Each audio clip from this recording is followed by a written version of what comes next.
Guys, for today's video, nagluto ako ng Bicol Express. So, eto ang mga ingredients. Maggisa na po tayo. Magpainit na tayo ng mantika para igisa ang bawang.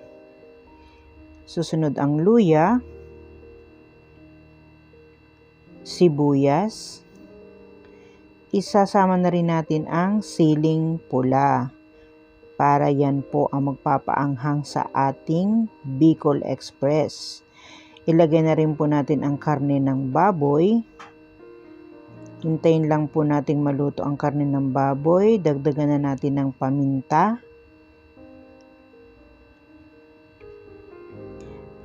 Yan, dinagdagan ko na rin po ng tubig para lumambot ang karne ng baboy. Inilagay ko na rin ang alamang o yung shrimp na bagoong. Tapos pagkakulo, ilalagay na natin ang gata ng nyog.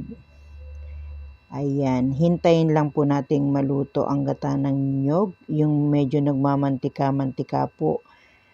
Ayan, ganyan guys, lumapot na siya. So hintayin lang natin lumambot ang karne ng baboy.